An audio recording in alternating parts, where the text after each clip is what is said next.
Seja bem-vindo ao canal Conhecendo as Escrituras e o Poder de Deus. Se você gostar desse vídeo, eu te peço que você compartilhe.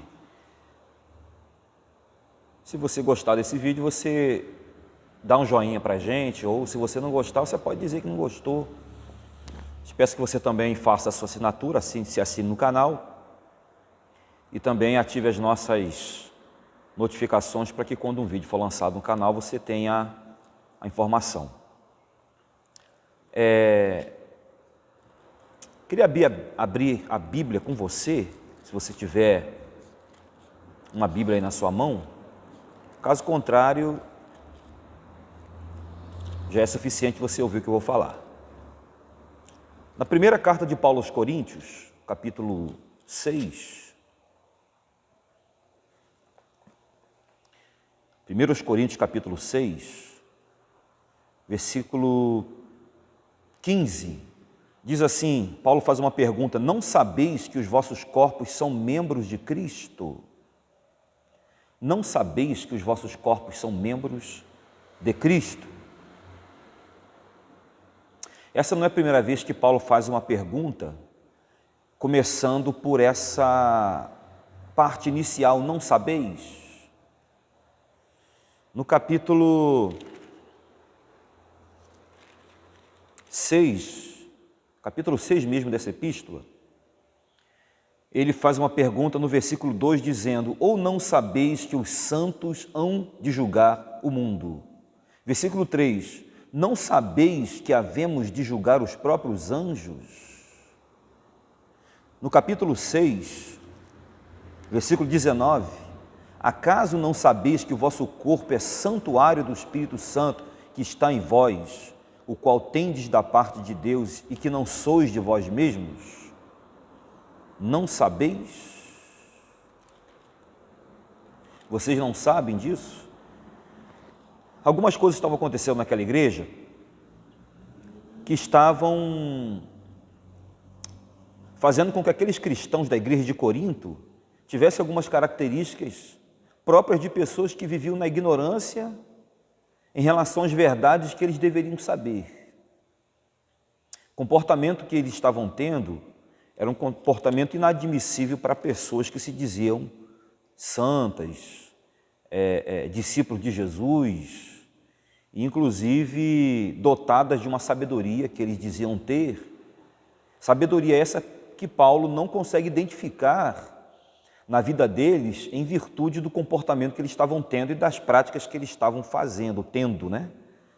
E Paulo faz essa pergunta irônica para que eles pudessem se conscientizar de que o tipo de gente, de nível espiritual que eles diziam estar ou ter, não correspondia com a prática que eles estavam tendo, que estava em muito se assemelhando a das pessoas que não conheciam a Deus.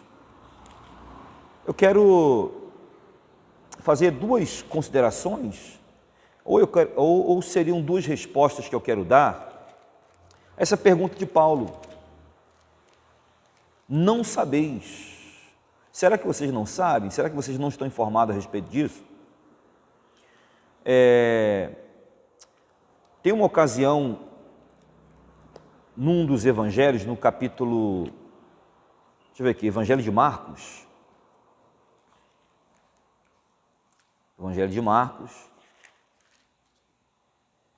acho que está no capítulo 8. Jesus tem um encontro com os saduceus, e os saduceus era um grupo de pessoas que não acreditavam em espírito, em ressurreição, em anjos, e eles faziam parte dos grupos que mais perseguiam a Jesus. Deixa eu ver se está aqui em Marcos capítulo 8. Se eu não achar aqui em Marcos, eu vou lá para Mateus. Eu escrevi um texto sobre essa mesma reflexão. Deixa eu ir lá para Mateus, que fica mais fácil. Mateus capítulo 22. Eu vou ler o texto todo bem rápido aqui. Naquele dia aproximaram-se dele alguns saduceus que dizem não haver ressurreição e lhe perguntaram: Mestre, Moisés disse, se alguém morrer não tendo filho, seu irmão casará com a viúva e suscitará descendência ao falecido. Ora, havia entre nós 7 irmãos, o primeiro tendo casado morreu e não tendo descendência deixou sua mulher a seu irmão. O mesmo sucedeu com o segundo, com o terceiro até o 7º. Depois de todos eles morreu também a mulher. Portanto, na ressurreição, de qual dos 7 será ela esposa? Porque todos a desposaram. Respondeu-lhe Jesus: errais, não conhecendo as Escrituras, nem o poder de Deus. Porque na ressurreição nem casam, nem se dão em casamento. São, porém, como os anjos no céu. E quanto à ressurreição dos mortos, não tendes lido o que Deus vos declarou? Eu sou o Deus de Abraão, o Deus de Isaque, o Deus de Jacó. Vocês percebem aqui no versículo 22, e quanto à ressurreição dos mortos, não tendes lido o que Deus vos declarou? Jesus pergunta para ele o seguinte: será que vocês não estão informados pela leitura do livro de Moisés, onde aparece o episódio da sarça pegando fogo e não sendo consumida, e no meio do fogo surge uma voz que disse: eu sou o Deus de Abraão, o Deus de Isaque, o Deus de Jacó? E aí Jesus conclui: ele não é Deus de mortos e sim de vivos, porque aquelas pessoas ali, referidas por Deus no momento que ele aparece na chama de fogo na sarça, eram pessoas que já haviam morrido. Abraão estava morto, Isaque estava morto e Jacó já havia morrido. E ele diz: eu sou o Deus dessas pessoas. Eu sou o Deus adorado por essas pessoas. Eu sou o Deus a quem essas pessoas adoram.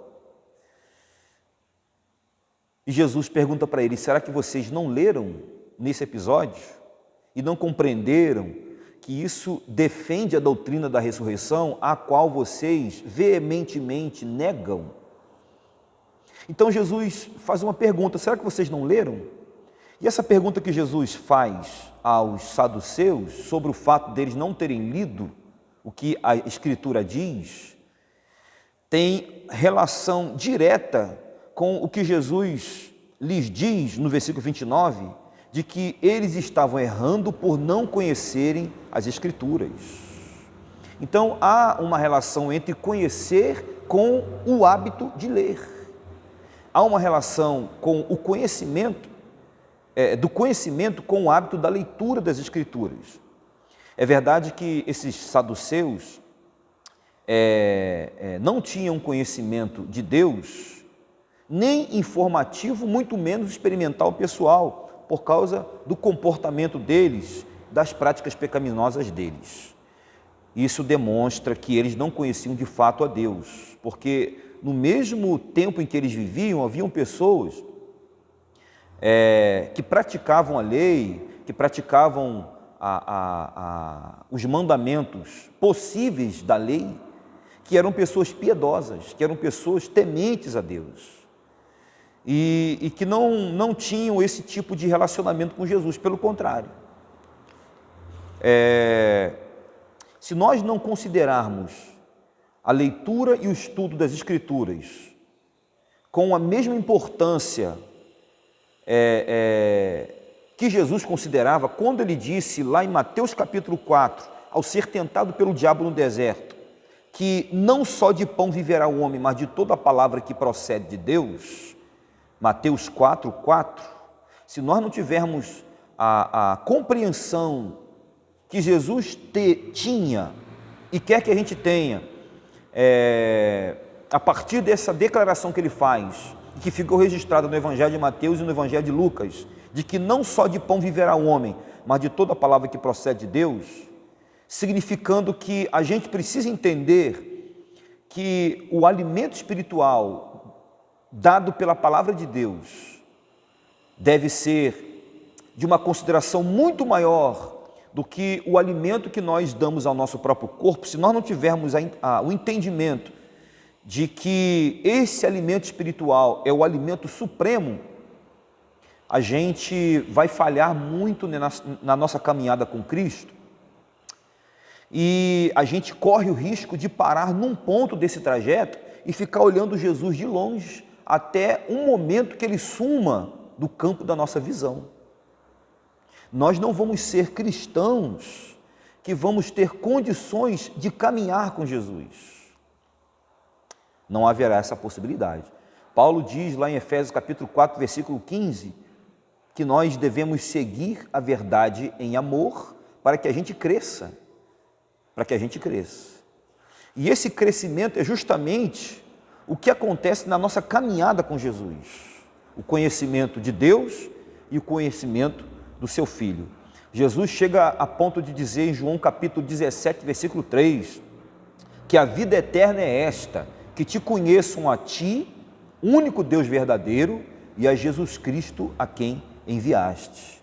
Se eu não tiver esse duplo conhecimento, eu não posso participar da vida eterna, eu não posso dizer que eu tenho vida eterna, que eu recebi vida eterna. Inclusive, João diz, primeira carta de João, no capítulo 5, se eu não me engano, ele diz o seguinte: quem tem o Filho tem a vida, o que não tem o Filho de Deus não tem a vida, porque esta vida está no seu Filho e no conhecimento que nós podemos e devemos ter de quem é Jesus. Então a primeira razão, a primeira resposta que eu compreendo que a gente pode dar para aquilo que Paulo pergunta para os coríntios, por acaso vocês não sabem, é porque eles não tinham essa preocupação, eles não tinham essa noção de que eles precisavam compreender a palavra de Deus pelo estudo cuidadoso da palavra. Talvez eles tinham muitas informações a respeito de Jesus, a respeito de Deus, mas era um conhecimento muito superficial, porque Paulo pergunta: vocês não sabem dessas verdades? Ou se eles sabiam, era um conhecimento puramente informativo, puramente teórico. E quem sabe até mesmo distorcido. E aí é onde eu quero entrar na segunda resposta. Na segunda resposta. Na carta de Paulo aos Efésios, no capítulo 1, nós vemos Paulo fazendo uma afirmação, Efésios, né? Efésios capítulo 1.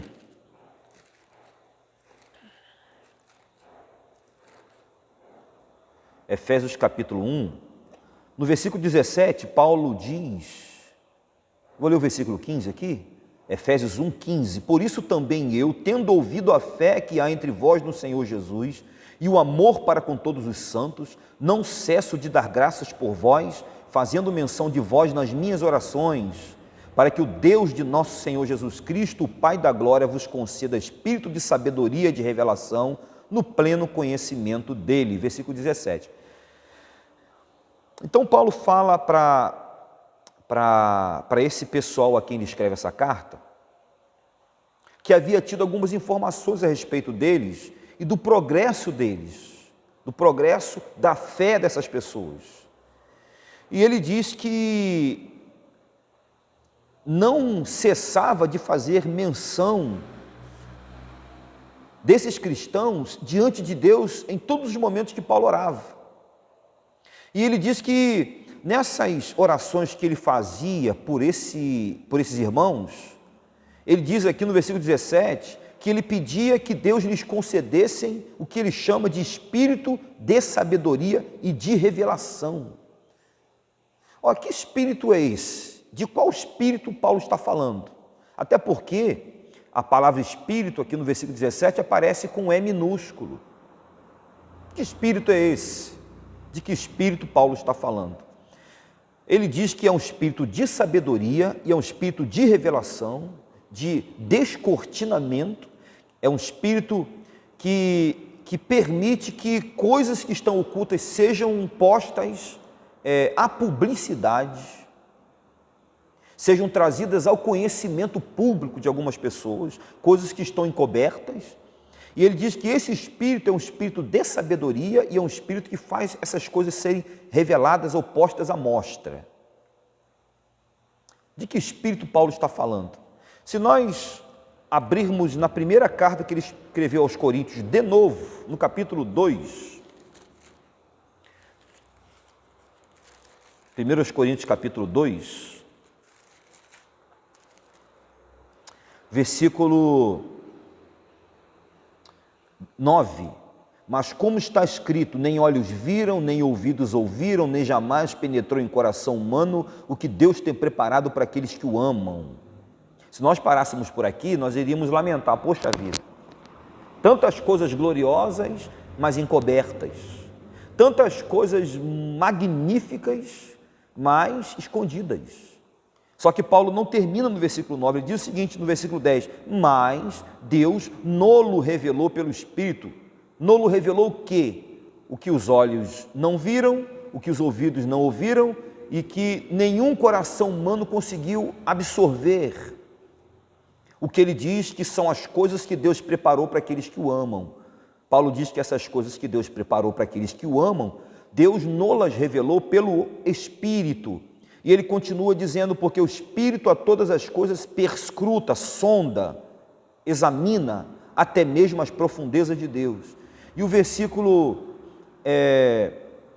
11, qual dos homens sabe as coisas do homem, senão seu próprio Espírito que nele está? Assim também as coisas de Deus, ninguém as conhece, senão o Espírito de Deus. As coisas de Deus, ninguém conhece, senão o Espírito de Deus. As coisas de Deus são os segredos de Deus.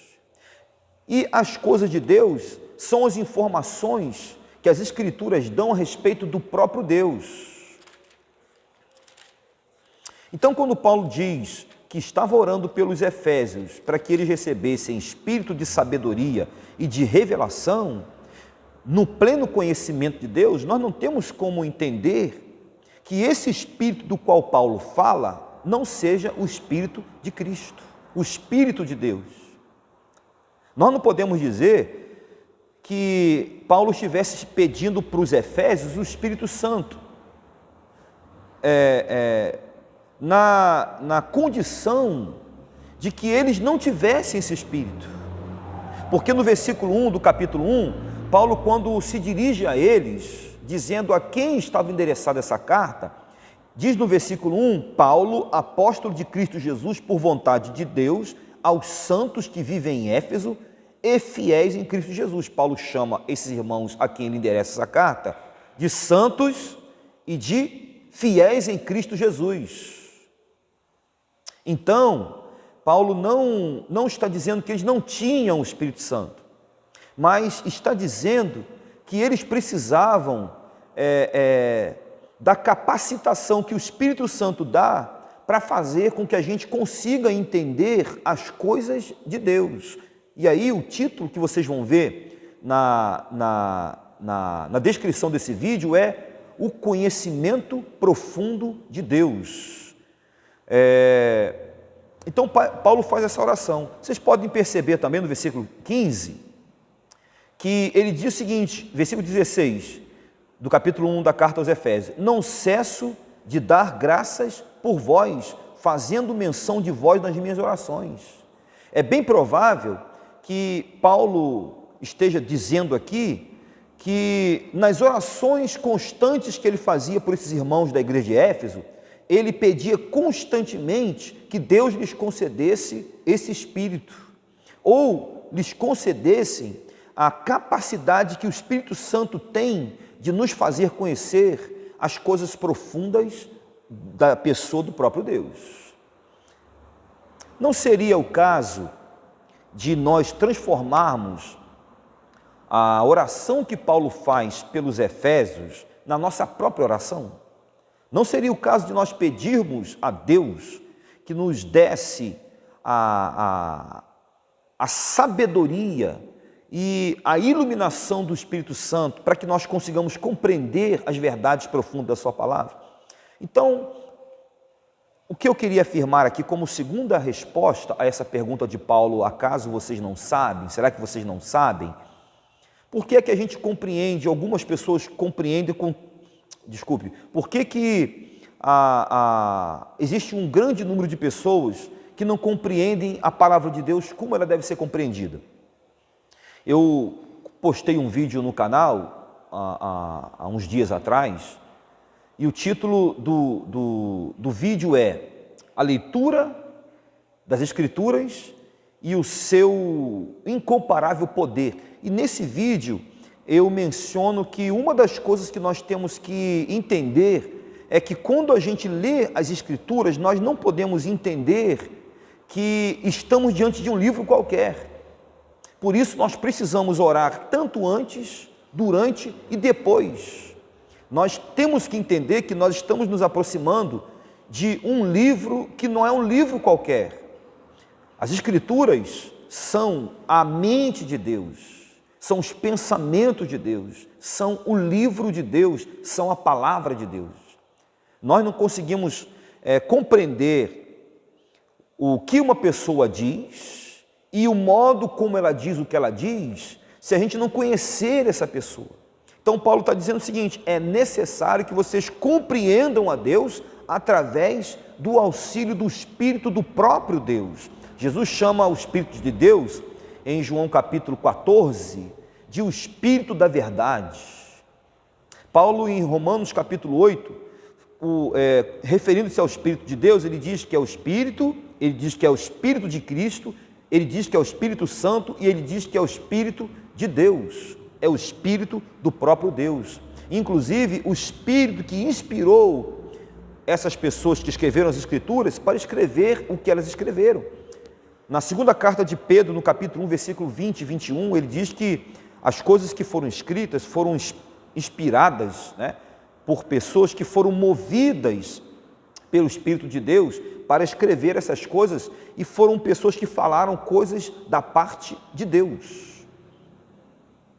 Se você abrir a sua Bíblia no capítulo 1 da carta de Paulo aos Efésios, você vai ver uma oração semelhante.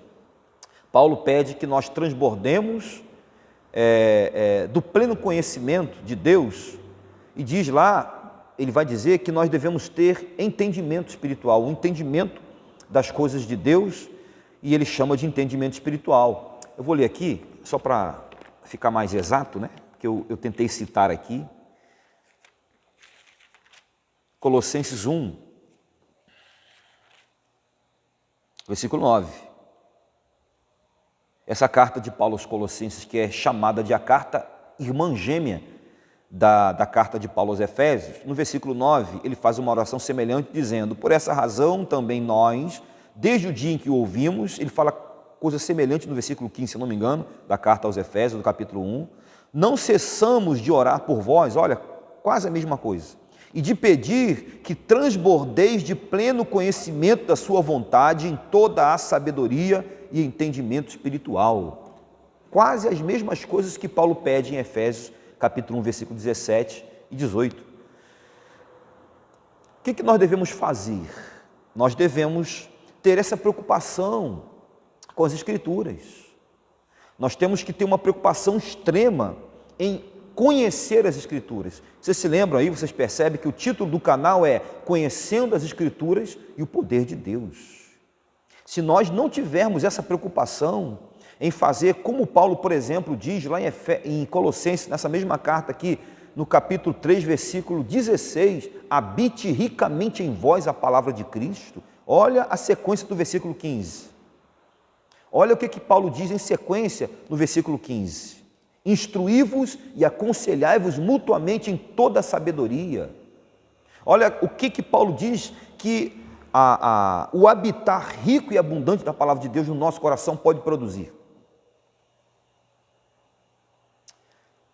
O que nós temos que fazer então? Nós temos que entender que nós precisamos transformar as orações que Paulo faz nas nossas próprias orações e orarmos persistentemente para que Deus desvende os olhos do nosso coração, tire qualquer tipo de obstáculo que existe dentro do nosso coração ou dentro de nós que nos impeça de enxergar as verdades da palavra de Deus tão supremamente necessárias para nós, para que a gente consiga obter uma coisa tão necessária na vida do crente que eu vou dizer agora: fé. Paulo disse que o justo viverá por fé. Sem fé é impossível agradar a Deus. E sem esse conhecimento das Escrituras, tanto a partir do estudo, da leitura persistente, da prioridade ao conhecimento da palavra de Deus e do próprio Deus, e o entendimento de que o Espírito de Deus, a sua ajuda, o seu auxílio, é de suprema importância nesse conhecimento de Deus. Se eu não associar essas duas coisas, eu não vou crescer como cristão. E eu vou usar uma palavra aqui, que tem a ver com isso que eu estou falando. E a palavra é excepcionalidade. Nós não vamos ser crentes excepcionais. Nós não vamos ser crentes notáveis. Abra o livro de Atos dos Apóstolos e veja a vida daqueles que encabeçaram o curso da igreja dentro daquele contexto que eles estavam vivendo. Pedro, João, Paulo, Estevão, Filipe, quem mais? Apolo e algumas outras pessoas. Então percebam como que essas pessoas influenciaram a sua sociedade, o ambiente que eles viviam. E não é porque eles eram apóstolos, porque se você estudar a história da igreja, você vai conhecer outras pessoas de extrema excepcionalidade, homens semelhantes a nós, sujeitos aos mesmos sentimentos. E para fechar, para acabar com essa história de que existiram algumas pessoas notáveis que ocuparam um nível de espiritualidade que a gente não pode alcançar como as pessoas dos apóstolos, eu vou citar aqui o que diz Tiago no capítulo 5 da sua carta. Ele cita o exemplo do profeta Elias. E para parar com esse negócio de que Elias era Elias e nós somos nós, de que Paulo era Paulo e nós somos nós, de que Pedro era Pedro e nós somos nós, de que João era João e nós somos nós. Eles eram os apóstolos. Nós não podemos nos comparar com os apóstolos. Nada disso. Tiago responde essa pergunta. Tiago acaba com esse tipo de pensamento, de forma até inconsciente, não sei, na carta dele, porque ele vai citar Elias, e Elias foi um homem excepcional, o Tiago aqui não vai negar isso, mas olha só o texto. O que nós estamos fazendo aqui? Nós estamos estudando as Escrituras com o auxílio do Espírito de sabedoria e de revelação, vamos dizer assim. Olha aqui, deixa eu abrir aqui, eu estou procurando aqui, versículo 16, no finalzinho, 16, diz assim: muito pode por sua eficácia a súplica do justo. Olha o 17, Elias era homem semelhante a nós, sujeito aos mesmos sentimentos. Bom, ele já fecha a questão. Mas aí ele vai dizer o seguinte: olha a excepcionalidade de Elias. E orou com instância para que não chovesse sobre a terra. E por 3 anos e 6 meses não choveu. E orou de novo, e o céu deu chuva e a terra fez germinar os seus frutos. Então, quando ele diz o seguinte: Elias era homem semelhante a nós, sujeito aos mesmos sentimentos. Depois ele expõe a excepcionalidade de Elias como um homem que não fazia parte do grupo dos homens comuns do seu tempo. Ele vai dizer: nós podemos ser como Elias, porque ele era um homem semelhante a nós. Está vendo? Então a gente precisa entender, eu tenho que devorar as Escrituras, eu tenho que comer o livro, eu tenho que fazer a palavra de Cristo habitar ricamente dentro de mim, eu tenho que fazer com que as Escrituras façam parte de mim, mas eu preciso do auxílio do Espírito de sabedoria e de revelação. E pelo que Paulo nos mostra, eu preciso orar persistentemente para que Deus abra os meus olhos espirituais, para que as verdades da palavra de Deus se tornem claras, nítidas, visíveis, patentes, não aos meus olhos físicos, mas aos meus olhos espirituais. Paulo está dizendo: iluminados os olhos do vosso coração. E aí você não vai ser uma pessoa comum, e aí você não vai ser uma pessoa ordinária, você vai se destacar, porque o cristão que tem o Espírito de Deus tem que ser alguém notável, tem que ser alguém notável. Recebereis poder ao descer sobre vós o Espírito Santo e sereis minhas testemunhas. Testemunha lá, a palavra veio de uma palavra grega que significa mártir. É alguém que vai até o fim nas suas convicções, mesmo que custe a sua própria vida. E Jesus, para finalizar, no capítulo 7 de João, capítulo 7 do livro de João, versículo 37 e 39, diz que o Espírito Santo seria nos discípulos, naquele que cresce em Jesus, como um rios de água viva. Rios, não é um rio, nem um filete de água, rios de água viva. Falando do extremo poder de Deus na vida daquele que tem o Espírito Santo e que é cheio desse Espírito e é governado por ele. Então, que Deus te abençoe em nome de Jesus e que te leve para esse nível de experiência, de conhecimento do próprio Deus e da sua palavra, para que você seja transformado para ser semelhante à pessoa de Jesus ainda nessa vida, ok? Deus te abençoe em nome de Jesus e que esse vídeo você ouça várias e várias vezes e que o próprio Deus fale com você e te dê direção naquilo que esse vídeo começou a fazer na sua vida, porque ainda não terminou, tá? Deus te abençoe em nome de Jesus. Se você gostou, te peço que você curta esse vídeo, você compartilhe com as pessoas que você gosta e que você também se inscreva nesse canal para que você fique participando, né, dessas postagens constantes de coisas que eu acredito que são muito boas para a sua vida e que pode te ajudar muito na sua caminhada com Deus. Deus te abençoe em nome do Senhor Jesus.